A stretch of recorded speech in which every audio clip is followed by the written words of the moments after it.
I welcome all of you on the platform of AHL Lectures, and today we are going to start the next point of our chapter oscillation.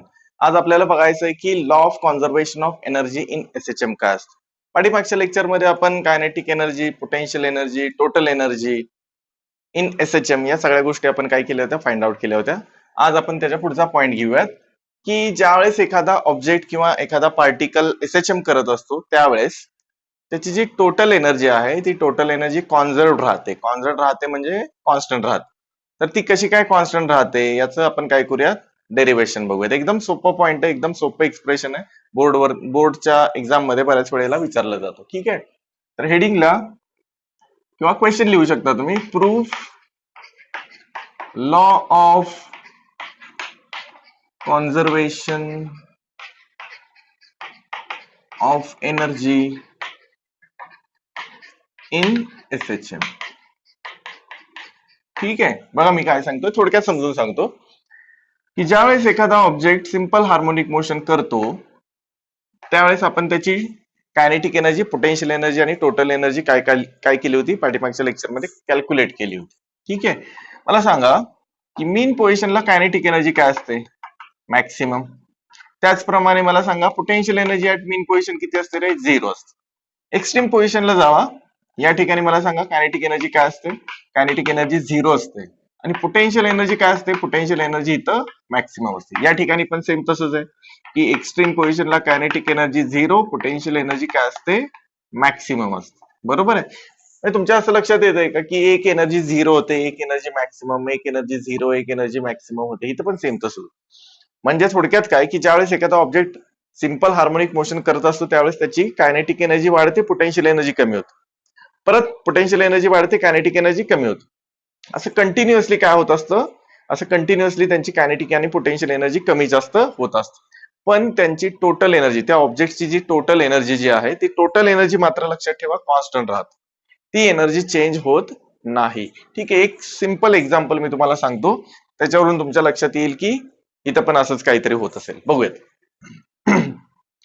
Suppose 2 student आहेत. हा, ठीक आहे, या 2 स्टुडंटला आपण काय केलंय, 50 rupees दोघांना दिले. ह्याला 50 दिले, याला 50.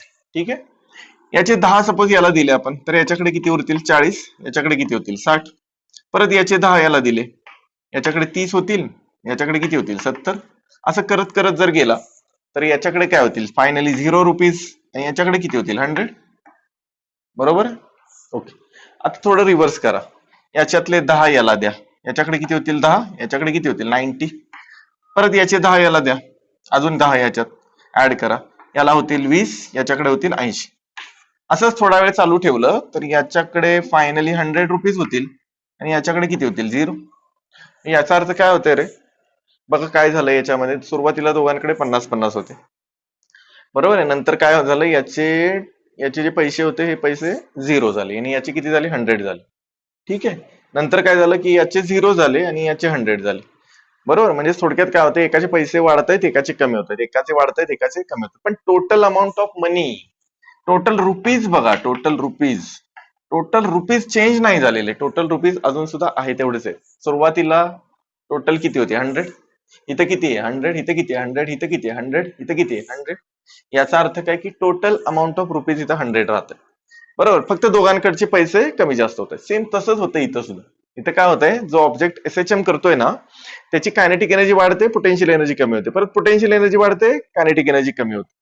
पण टोटल एनर्जी मात्र सेम राहते, आहे तेवढीच राहते. बरोबर आहे. मग तेच आपल्याला काय करायचं या एक्सप्रेशन मध्ये बघायचं. आपण काय करणार या एक्सप्रेशन मध्ये आपण काय करूयात, मीन पोझिशन घेऊयात, एक्स्ट्रीम पोझिशन घेऊयात आणि मधला आदला एखादे पॉईंट घेऊयात. या 3 ठिकाणची आपण टोटल एनर्जी काढूयात आणि 3ही ठिकाणी जर टोटल एनर्जी सेम आली तर आपण म्हणूयात की law of conservation of energy prove झाली म्हणून. ठीक आहे, तर हेडिंग लिहा, law of conservation of energy in SHM.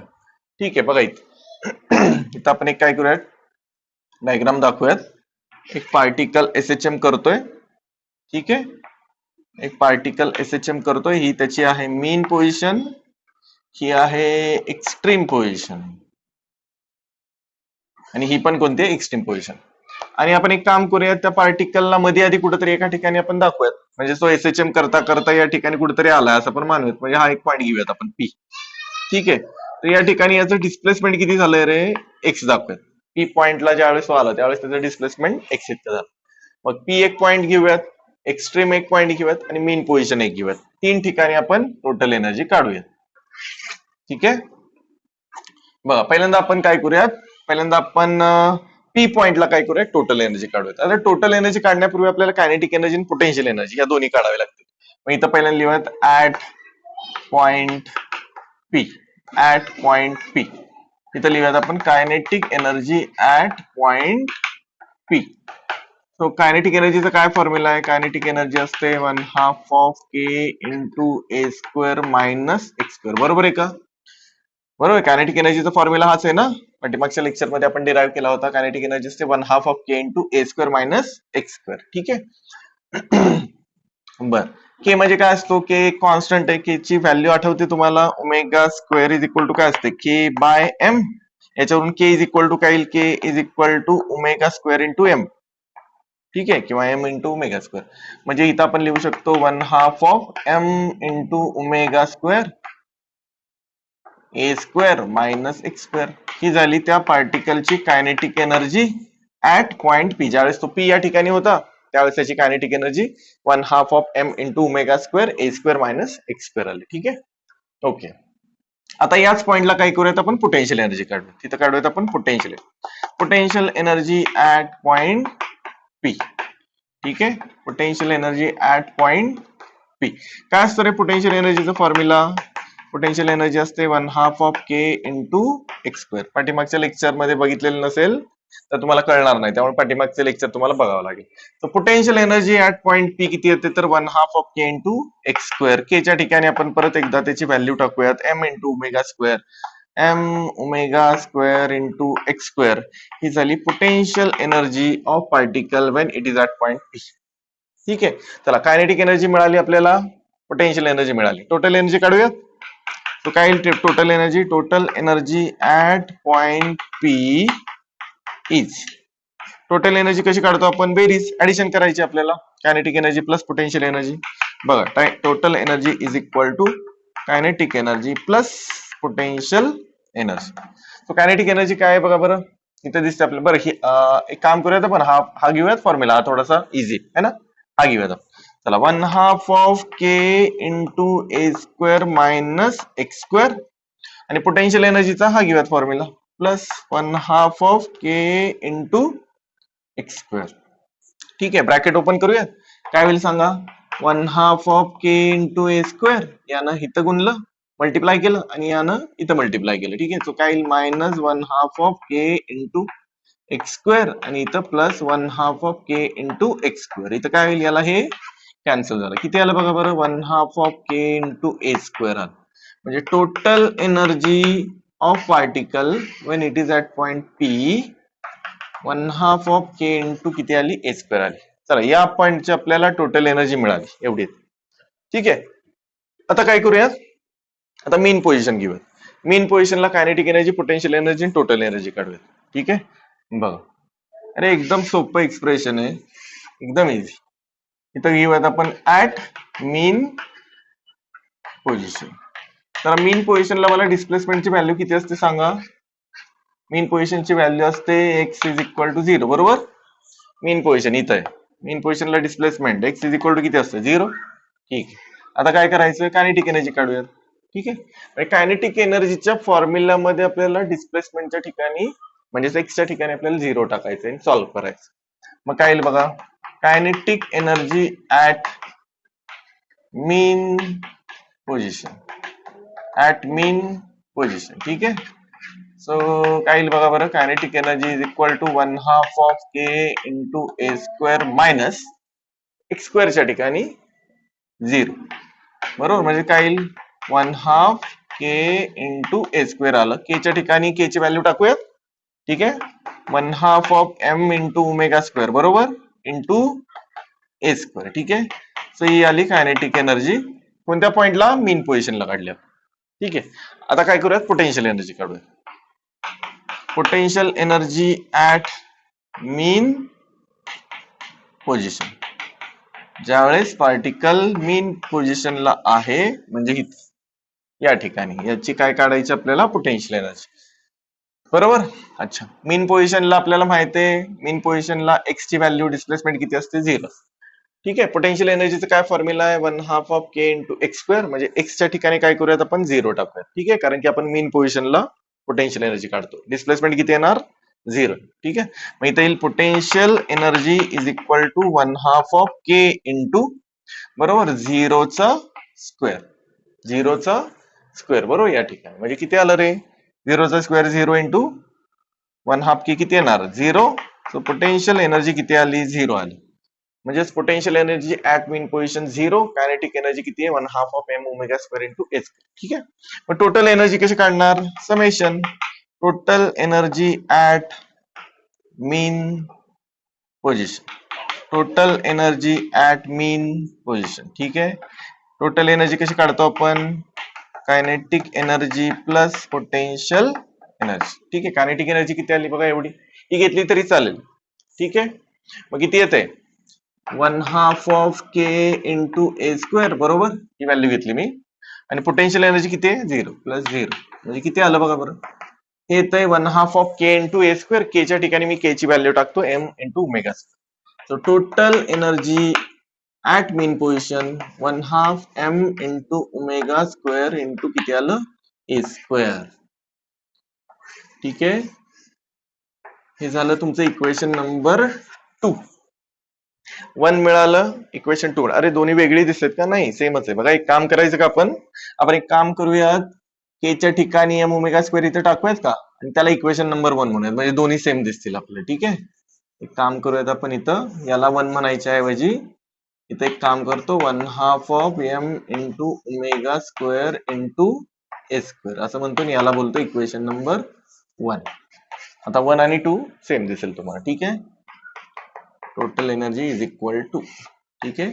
Okay, हे झालं इक्वेशन 1, इक्वेशन 2. आता म्हणजे या दोन इक्वेशन वरून तर आपल्याला कळालं की पॉइंट पी ला असलेली टोटल एनर्जी आणि मीन पोझिशनला असलेली टोटल एनर्जी सेम येते. आता राहिलं फक्त एक्स्ट्रीम पॉइंट. आता एक्स्ट्रीम पॉइंटला काय करूयात आपण, टोटल एनर्जी काढूयात. ठीक आहे.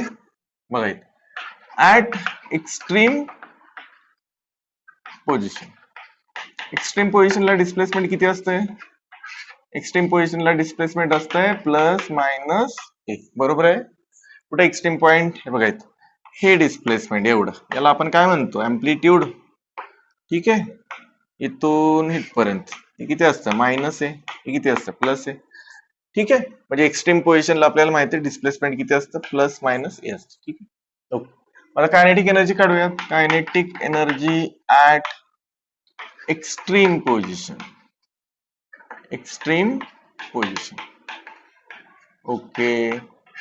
चला, कायनेटिक एनर्जीचा काय फॉर्म्युला आहे, 1/2 of K into A square आणि मायनस काय बघा बरं, मायनस एक्स स्क्वेअर आहे. एक्सच्या ठिकाणी आपण टाकणार आहे प्लस मायनस ए, बरोबर, प्लस मायनस ए ब्रॅकेटचा स्क्वेअर. ठीक आहे. आता काय होईल इथं, प्लस एचा स्क्वेअर प्लस ए स्क्वेअर, मायनस एचा स्क्वेअर सुद्धा प्लस ए स्क्वेअरच येणार आहे. म्हणजे काय येणार, 1/2 ऑफ के ब्रॅकेट मध्ये ए स्क्वेअर, हे मायनस आणि या दोघांचा स्क्वेअर, प्लसचा स्क्वेअर प्लस ए स्क्वेअर, मायनस एचा स्क्वेअर प्लस ए स्क्वेअर. ठीक आहे. म्हणजे हे किती आलं, ए स्क्वेअर मायनस ए स्क्वेअर 0, आणि 0 इंटू दिस व्हॅल्यू 0. म्हणजे कायनेटिक एनर्जी किती आली इथं, इथे 0. ऍट एक्स्ट्रीम पोझिशन इथं कायनेटिक एनर्जी किती येते, 0 येते. यायलाच पाहिजे, कारण की ऑब्जेक्ट एक्स्ट्रीम पोझिशनला येऊन थांबतो, त्याची व्हेलॉसिटी 0 होते, म्हणजे कायनेटिक एनर्जी 0 यायलाच पाहिजे. ठीक आहे. अच्छा, आता बघूयात potential energy. Potential energy at extreme position. At extreme position. ठीक आहे. कशी काढायची एक्स्ट्रीम पोझिशनला पोटेन्शियल एनर्जी, काय फॉर्म्युला आहे पोटेन्शियल एनर्जीचा, पोटेन्शियल एनर्जी असते 1/2 of K into x square.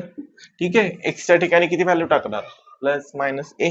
म्हणजे काय लिहितं, 1/2 के इंटू ब्रॅकेट प्लस मायनस ए चा स्क्वेअर. किती येईल हे, 1/2 के इंटू ए स्क्वेअर, बरोबर आहे.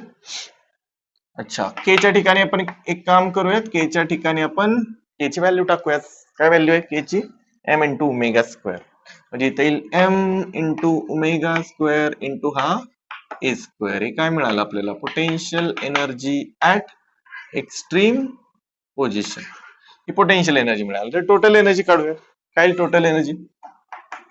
टोटल एनर्जी असते kinetic energy plus potential energy.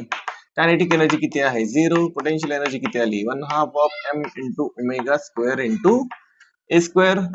Finally total energy आपल्याला मिळते 1/2 of m omega square into A square. So total energy at extreme position किती आली बघा? 1/2 of m into omega square into A square. Equation 1 बघा, equation 2 बघा, equation 3 बघा. तीनही equation मध्ये आपल्याला असं लक्षात येतं की टोटल एनर्जी जी आहे ती टोटल एनर्जी सेम आहे. याचा अर्थ काय? की total energy is conserved when the object is performing SHM. ज्यावेळेस ऑब्जेक्ट SHM करतोय त्यावेळेस त्याची टोटल एनर्जी कॉन्झर्व्ड राहते. हे इथं आपल्याला कळतंय. फायनली एक लाईन लिहूयात आपण. फ्रॉम इक्वेशन 1, 2 and 3 काय म्हणू शकतो आपण? की total energy of particle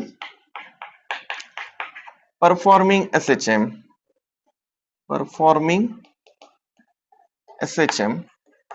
is conserved.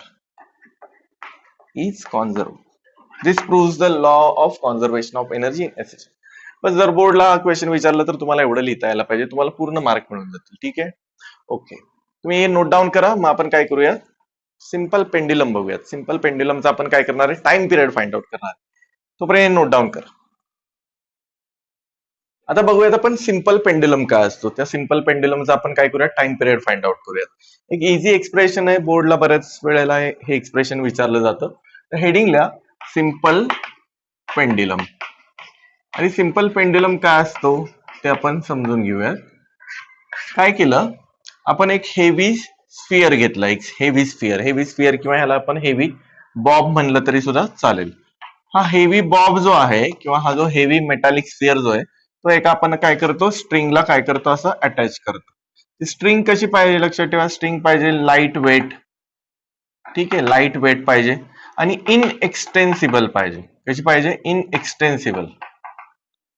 इनएक्सटेन्सिबल म्हणजे त्याची स्ट्रेच नाही व्हायला पाहिजे, तिची लेंथ नाही वाढली पाहिजे.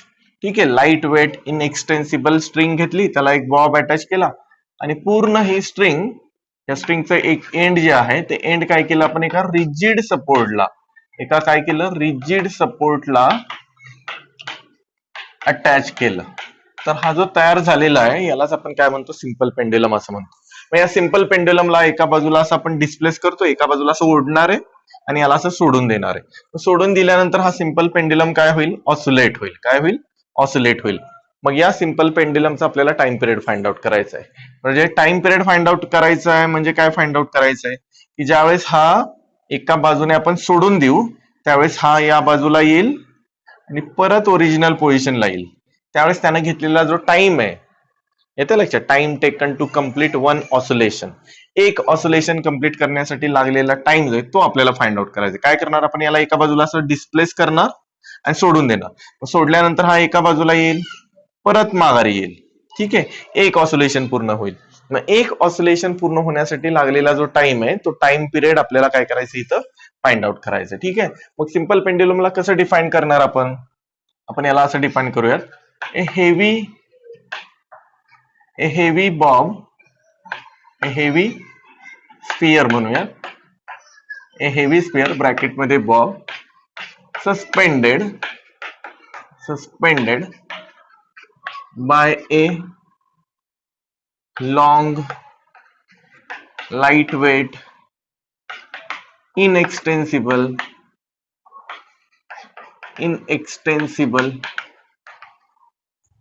string to a rigid support.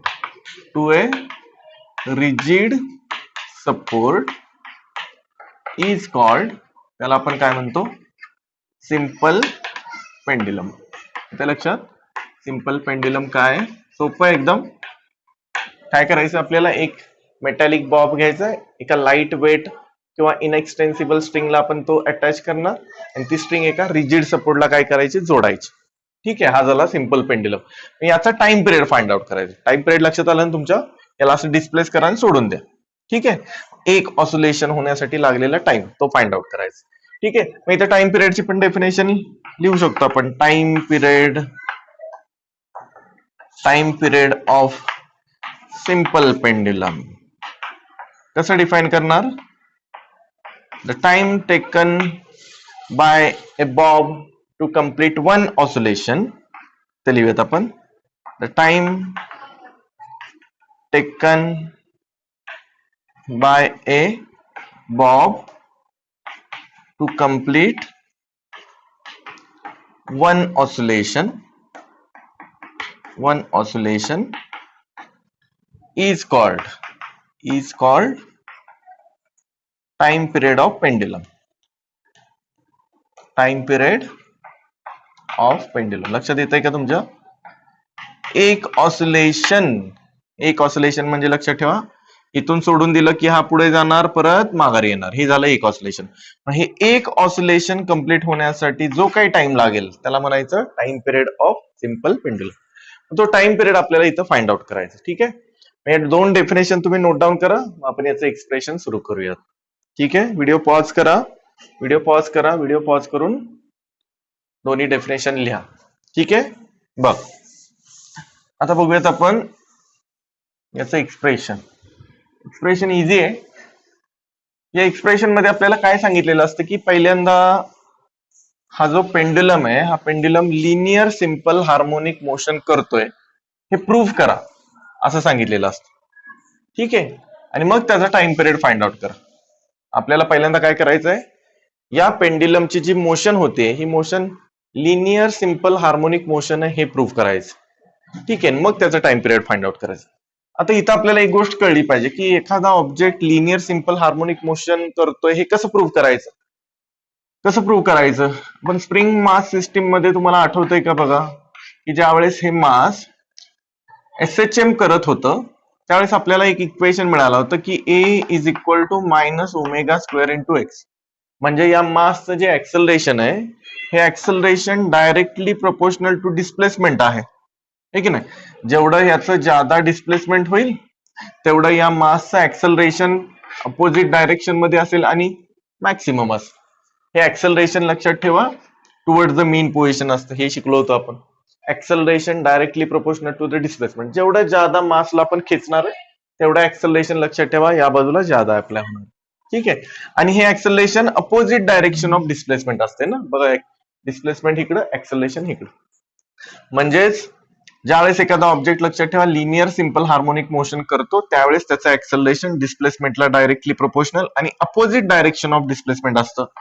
जर पेंड्युलम मध्ये आपण हे प्रूव्ह करू शकलो तर आपण म्हणू शकतो की पेंड्युलमची मोशन ही लिनियर सिंपल हार्मोनिक मोशन आहे. म्हणजे आपलं पहिलं टार्गेट असेल की आपल्याला हे प्रूव्ह करायचं की पेंड्युलमचं जे ऍक्सलरेशन आहे ते acceleration directly proportional to the displacement आहे आणि अपोजिट डायरेक्शन ऑफ डिस्प्लेसमेंट आहे. पहिला आपण हे प्रूव्ह करणार आणि त्याच्यानंतर 3-4 ओळीमध्ये आपल्याला लगेच टाइम पिरियडचं इक्वेशन मिळून जाईल. ठीक आहे. बघा आपण पहिल्यांदा एक डायग्राम काढूया. पेंड्युलमची डायग्राम काढूया तिथं आपण. ठीक आहे. बघा हा आहे रिजिड सपोर्ट. या रिजिड सपोर्टला आपण काय केलं, इथं एक पेंड्युलम अटॅच केलेलं दाखवूयात. ठीक आहे. हा आहे पेंड्युलम. ठीक आहे. सध्या हा जो पेंड्युलम आपल्याला दिसतोय हा मीन पोझिशनला दिसतो. ठीक आहे. कोणताही फोर्स याच्यावरती आपल्याला दिसत नाही किंवा नेट फोर्स याच्यावरती 0 आहे असं आपण म्हणूया. ठीक आहे. हा पेंड्युलम इथं मीन पोझिशनला आहे. याला आपण असं डिस्प्लेस केलं, स्लाइटली डिस्प्लेस करायचं, खूप जादा असं डिस्प्लेस करायचं नाही. ठीक आहे. स्लाइट डिस्प्लेसमेंट केलं याला. ठीक आहे. याला काय केलं आपण, इथून इथपर्यंत आणूया. ठीक आहे. मग या केसमध्ये इथं त्यांना अँगल कव्हर केला, तो अँगल मानूयात किती आहे तर थीटा आहे. स्मॉल अँगल आहे लक्षात ठेवायचं, खूप जादा अँगल नकोय. स्लाइटली याला काय केलं आपण, डिस्प्लेस केला. ठीक आहे. मग हा बॉब इथून इथपर्यंत आला, त्यावेळेस इथं या स्ट्रिंगने एक अँगल केला व्हर्टिकल सोबत. या स्ट्रिंगने एका व्हर्टिकल सोबत, बरोबर, ही जी स्ट्रिंग दिसते या स्ट्रिंगने व्हर्टिकल सोबत जो अँगल केलाय तो आपण थीटा दाखवला. आता एक महत्वाची गोष्ट, इथं असणारे या बॉबचं सेंटर ऑफ मास पासून इथपर्यंत, सेंटर ऑफ मास इथं आहे आणि इथं एक पॉइंट दिसतो, इथं आपण स्ट्रिंग जोडली. या दोघांमधलं डिस्टन्स म्हणजे रॅडियस असेल. कशाची रॅडियस? रॅडियस ऑफ बॉब असेल. ठीक आहे. मग सेंटर ऑफ मास पासून रिजिड सपोर्ट पर्यंतची लेंथ जी आहे ती लेंथ म्हणजेच कॅपिटल एल, याला बोलतो आपण लेंथ ऑफ पेंड्युलम. लक्षात ठेवा. लेंथ ऑफ पेंड्युलम म्हणजे काय? Length of pendulum capital L ने दाखवतो आपण, आणि लेंथ ऑफ पेंड्युलम म्हणजे distance between the point of suspension and the centre of gravity of that Bob, या दोघांमधलं डिस्टन्स म्हणजे लेंथ ऑफ पेंड्युलम असतं. ठीक आहे. आणि या ज्या स्ट्रिंग आहे, ही जी स्ट्रिंग दिसते, या स्ट्रिंगची लेंथ आपण स्मॉल एल मानूयात. स्ट्रिंगची लेंथ इथून इथपर्यंत. ठीक आहे, इथून इथपर्यंत ती आपण स्मॉल एल ने इंडिकेट करूयात. म्हणजेच लक्षात ठेवा, capital L is equal to small L plus याची रॅडियस आर असेल ना, बरोबर आहे की नाही?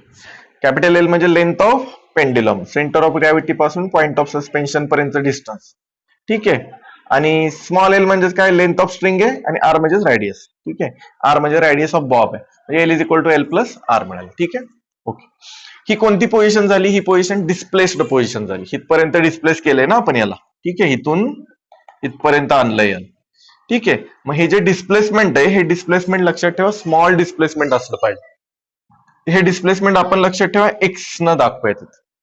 ठीक आहे. हे जे डिस्प्लेसमेंट झालं, हे डिस्प्लेसमेंट स्मॉल एक्स न दाखवायचं आपण. ठीक आहे. मग या डिस्प्लेस्ड पोझिशनला कोणते कोणते फोर्सेस इथं अप्लाय होत असतील या स्फिअर वरती, ते आपण पहिल्यांदा इथं लिहूयात. कोणते कोणते फोर्सेस? पहिली गोष्ट, या स्फिअरला मास आहे म्हणल्यावरती याचं वेट डाऊनवर्ड डायरेक्शन मध्ये अप्लाय होईल. सो पहिला force W is equal to mg हा अप्लाय होईल. ठीक आहे. आणि दुसरा फोर्स जो आहे बघा, W is equal to mg इथं लिहितो.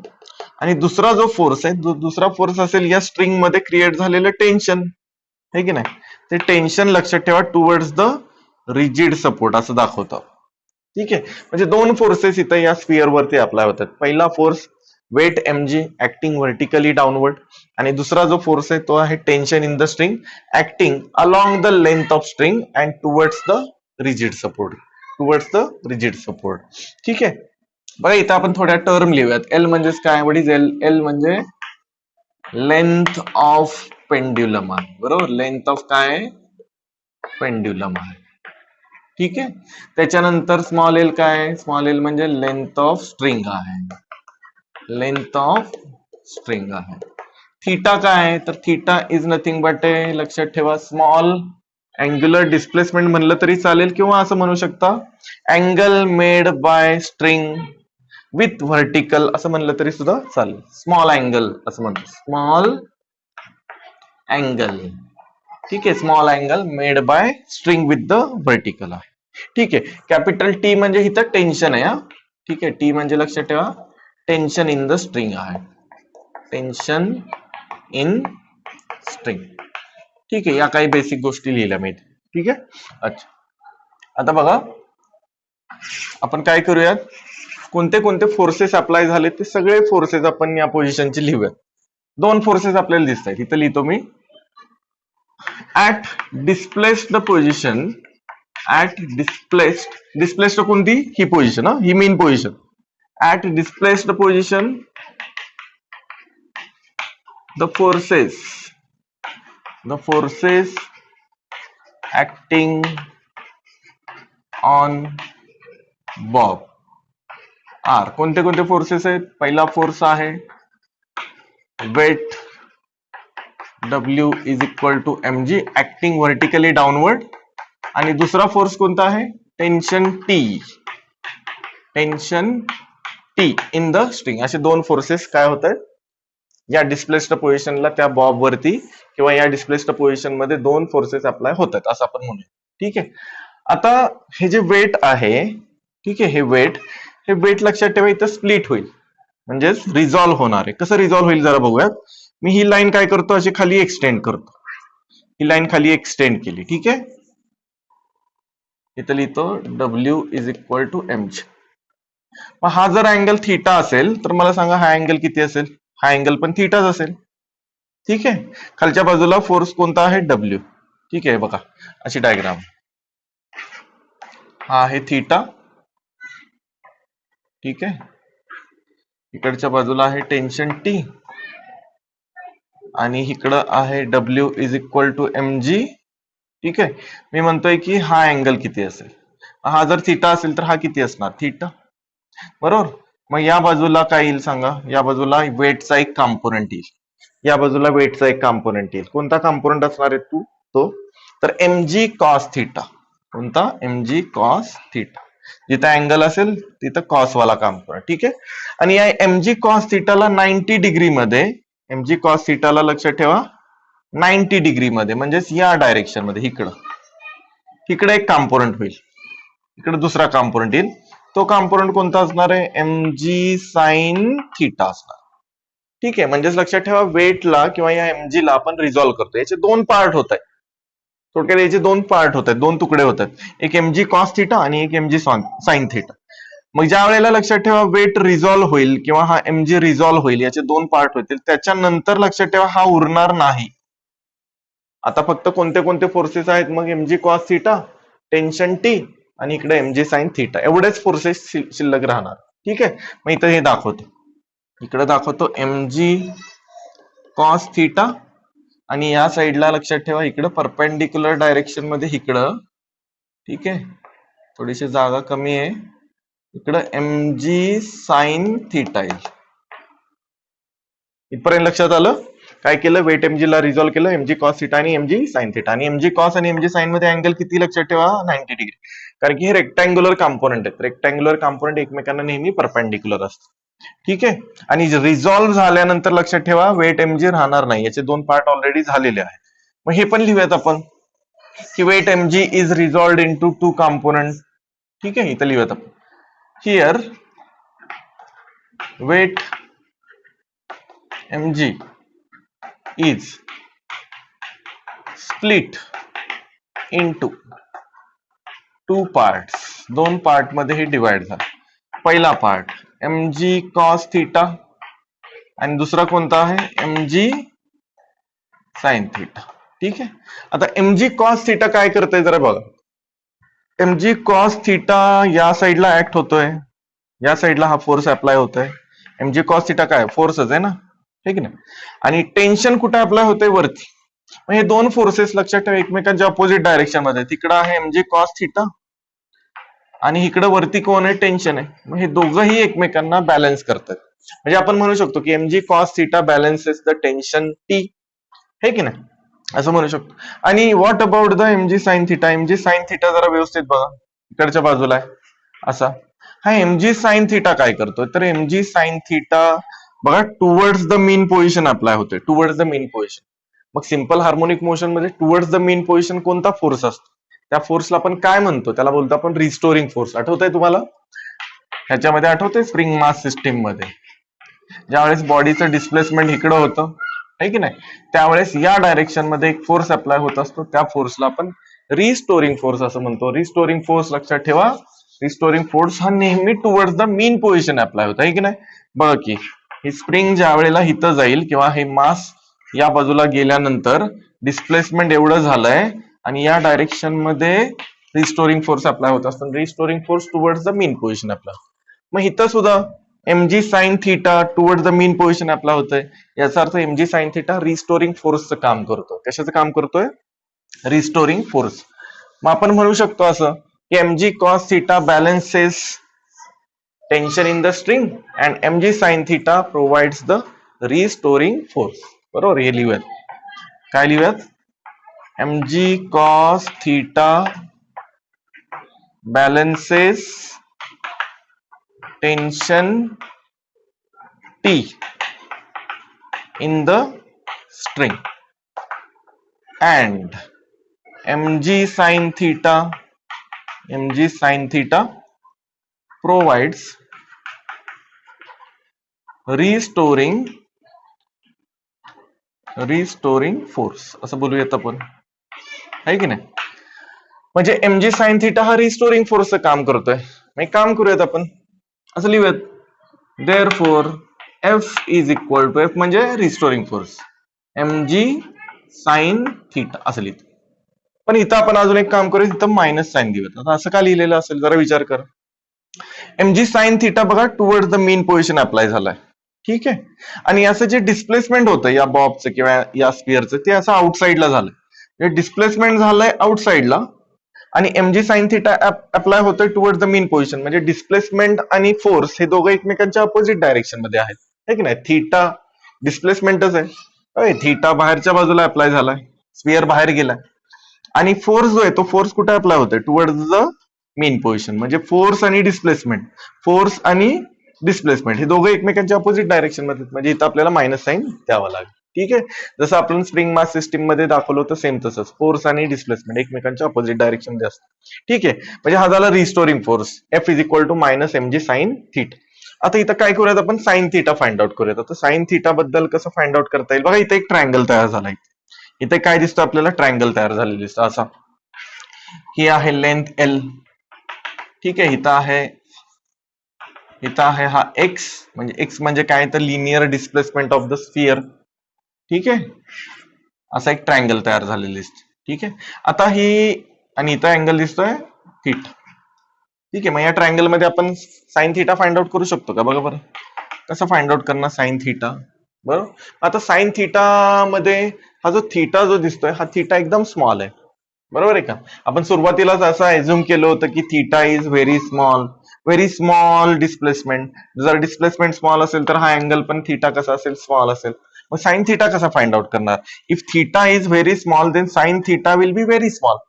थिटा स्मॉल असेल तर मॅथमॅटिक्स मध्ये लक्षात ठेवा साइन थिटाची व्हॅल्यू सुद्धा कशी येते, एकदम स्मॉल येते.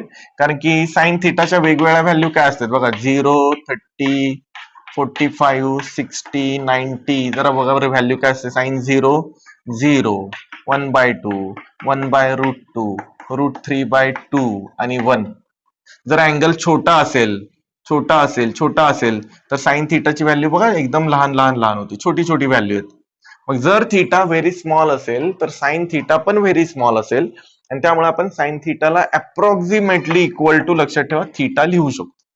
काय लिहू शकतो, approximately equal to theta. Sine theta घ्यायची गरजच नाही, आपण त्याला नुसतं थिटा मानलं तरी सुद्धा चालू शकतं. का, because theta is very small, therefore sine theta is very small, and therefore approximately आपण त्याला थिटा मानलं तरी सुद्धा चालेल. म्हणजे आपल्याला फक्त थिटा काढायचं. काय फाइंड आउट करायचं, थिटा. थिटा कसं फाइंड आउट करायचं, सोपं आहे. Theta is equal to length of arc divide by radius, बरोबर की नाही. सर्क्युलर मोशन मध्ये हे शिकला असेल तुम्ही, सर्क्युलर मोशन. बघा ही रेडियस आहे, हा पार्टिकल इथून इथपर्यंत गेला तर त्याने एवढी लेंथ कव्हर केली. ही लेंथ आहे suppose S.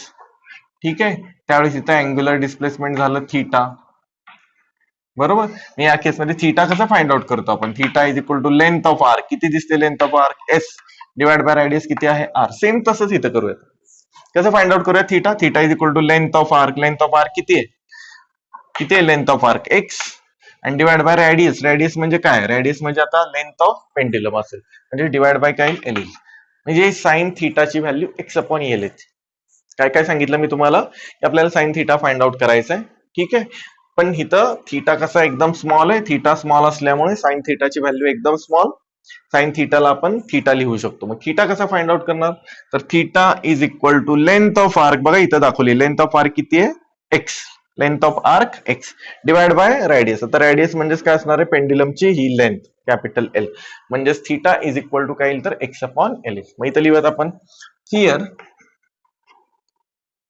if theta is very small, then sin theta is approximately equal to theta, and which is equal to आपण त्याला काय लिहूयात, x अपॉन काय लिहूयात, एल लिहूयात. म्हणजे या इक्वेशन नंबर 1 मध्ये आपण साइन थिटा काढून टाकूयात आणि त्याच्या ठिकाणी आपण एक्स अपॉन एल लिहूयात. ठीक आहे, इथपर्यंत लक्षात आलं का, इथपर्यंत लक्षात आलं असेल तर पुढे जाऊयात आपण. बघा, therefore equation 1 becomes,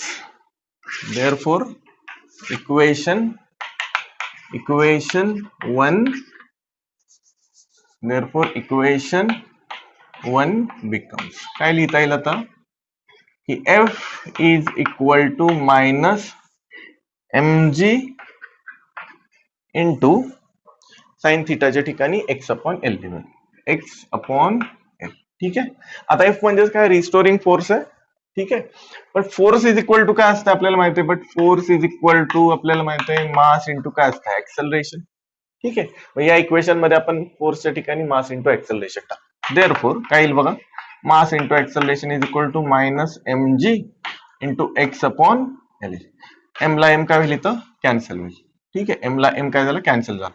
म्हणजे उरलं काय बघा, a is equal to minus G upon l आपण साईडला घेऊयात.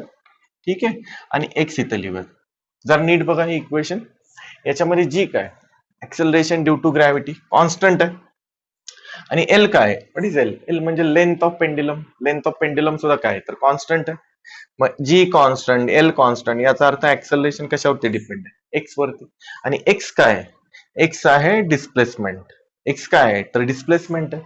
म्हणजे acceleration is directly proportional to the displacement आलंय आपण. आणि दुसरी महत्वाची गोष्ट इथं मायनस आहे. याचा अर्थ काय की acceleration is acting in opposite direction of displacement. म्हणजे बघा, फोर्स इकडं असेल तर ऍक्सेलरेशन इकडं असेल. म्हणजे acceleration towards the mean position आहे, आणि डिस्प्लेसमेंट कुठे आहे, बाहेरच्या साईडला आहे. बरोबर, डिस्प्लेसमेंट आउटसाइडला आहे, acceleration towards the mean position. दोघंही एकमेकांच्या अपोजिट डायरेक्शन मध्ये आहेत. आणि जेवढं जादा डिस्प्लेसमेंट असेल तेवढं ऍक्सेलरेशन सुद्धा या स्फिअरचं कसं असेल, जादा. म्हणजे इथं प्रूव्ह होतंय की हा बॉब जो आहे तो लिनियर सिंपल हार्मोनिक मोशन करतो.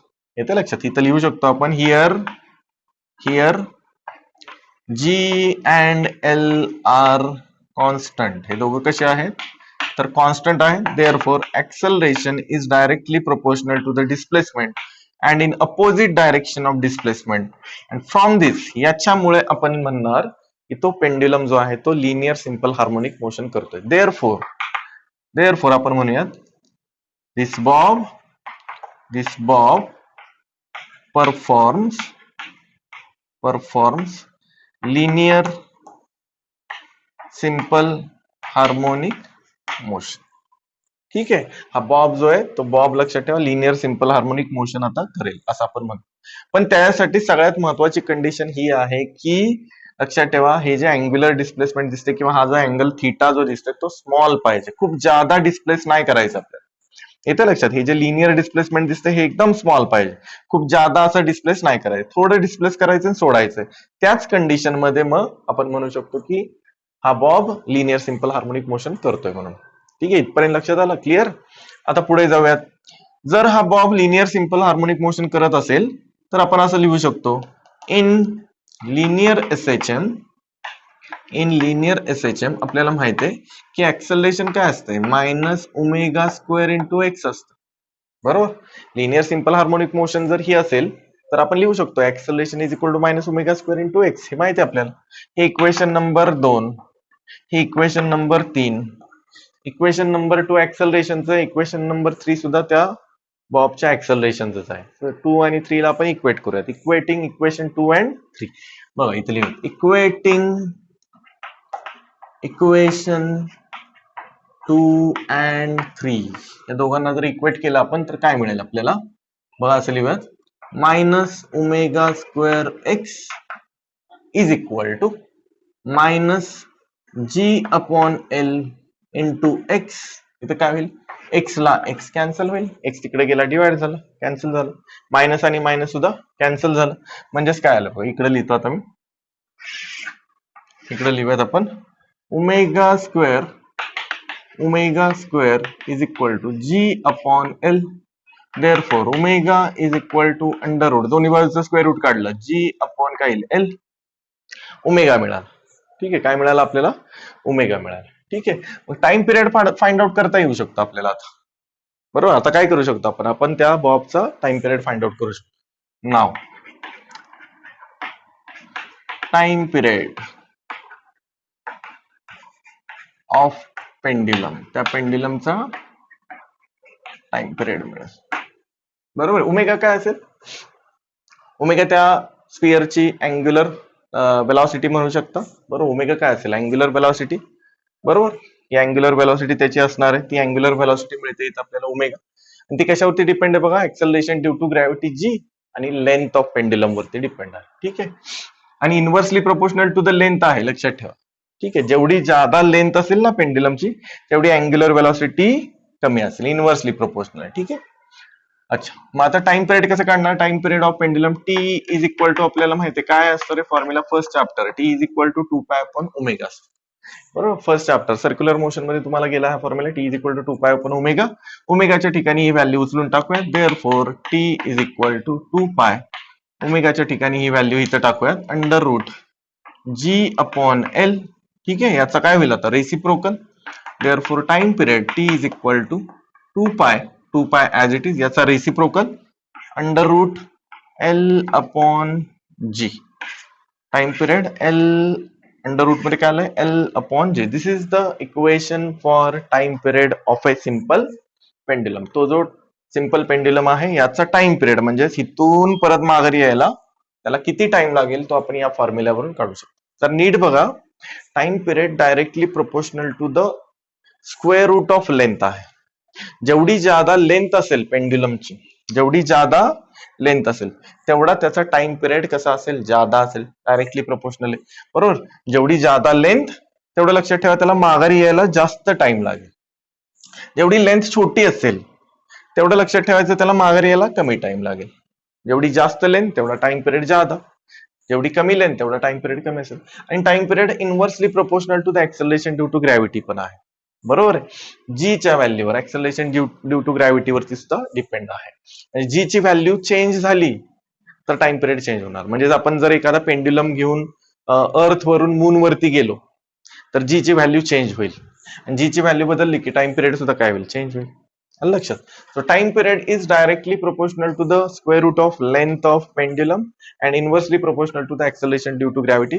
याच्यामध्ये आपल्याला कुठं मास दिसतंय का? बघा फॉर्म्युलामध्ये नाही दिसत. या स्फिअरचं मास आहे एम इतकं, पण त्या फॉर्म्युलामध्ये कुठंही मास आलेला नाही. याचा अर्थ टाइम पिरियड मास वरती डिपेंड नसतो. किती मोठा स्फिअर, किती छोटा स्फिअर, ज्यादा मासवाला, छोटा कमी मासवाला जर स्फिअर आपण जरी ठेवला तरी त्याचा टाइम पिरियड लक्षात ठेवा जेवढा यायचा तेवढाच येणार, सेमच येणार. येतं लक्षात? Time period does not depend upon mass of sphere. ह्या 3 गोष्टी इथं लक्षात ठेवा. टाइम पिरियड कशावरती डिपेंड असतो आणि कशावरती डिपेंड नसतो. ठीक आहे. So this is about the simple pendulum and time period of simple pendulum. काय केलं आपण याच्यामध्ये एकदम थोडक्यामध्ये सांगतो. एक पेंड्युलम घेतला आपण, याला स्लाइटली डिस्प्लेस केलं, एक्स इतकं त्याचं लिनियर डिस्प्लेसमेंट झालंय आणि थीटा इतका अँगल कव्हर झालाय. डिस्प्लेस्ड पोझिशनला आपण फोर्सेस दाखवले. वेट एमजी, एमजी ला रिझॉल्व्ह केलं. M g cos theta, m g sine theta, m g cos theta टेन्शनला बॅलन्स करतोय. ठीक आहे. आणि m g sine theta towards the mean position आहे म्हणजे एमजी साइन थिटा रिस्टोरिंग फोर्सचं काम करतो. मायनस साइन का दिलं? ज्या डायरेक्शन मध्ये डिस्प्लेसमेंट त्याच्या अपोजिट डायरेक्शन मध्ये एमजी साइन थिटा आहे म्हणून मायनस साइन दिलं. ठीक आहे. मग साइन थिटा काढला, त्याचा काढला साइन थिटा. इथे एक ट्रायंगल तयार झाला. साइन थिटा मध्ये theta very small, theta small असल्यामुळे साइन थिटा व्हेरी स्मॉल, त्यामुळे साइन थिटाला अप्रॉक्सिमेटली आपण थिटाच घेतलं. So theta is equal to length of arc divide by radius. Radius म्हणजेच लक्षात ठेवा ही लेंथ. ठीक आहे. So theta is equal to X by L आलं. साइन थिटा काढून टाकला, तिथे एक्स बाय एल लिहिलं. But force is equal to mass into acceleration. इथं मास इंटू एक्सेलरेशन टाकलं, एम ला m cancel. Acceleration is equal to minus G upon L into x. याच्यामध्ये g आणि एल कसं आहे? कॉन्स्टंट. याचा अर्थ एक्सेलरेशन डिस्प्लेसमेंटला डायरेक्टली प्रोपोर्शनल आणि अपोजिट डायरेक्शन ऑफ डिस्प्लेसमेंट आहे. याच्यावरूनच आपल्याला हे कळतं की त्या बॉबची motion linear simple harmonic motion आहे. ठीक आहे. मग लिनियर सिंपल हार्मोनिक मोशन असेल तर आपल्याला एक्सेलरेशनचं इक्वेशन आपल्याकडे आहे a is equal to minus omega square into x. Equation आणि इक्वेशन इक्वेट केलं, एक्स ला x cancel, minus minus cancel झालं, ओमेगा मिळाला. टाइम पिरियड कसं काढतो? टी इज इक्वल टू 2 पाय आपण ओमेगा. ओमेगाची व्हॅल्यू इथे टाकली, त्याला रेसिप्रोकल केला, फॉर्म्युला मिळाला. ठीक आहे. So this is about the today's lecture. आजचं लेक्चर आपण इथेच थांबवतोय. दोनही एक्सप्रेशन बरोबर आहे. दोनही एक्सप्रेशन मगाशी घेतलेलं law of conservation of energy आणि time period of simple pendulum व्यवस्थित नोट डाऊन करून घ्या, व्यवस्थित स्टडी करत राहा. ठीक आहे.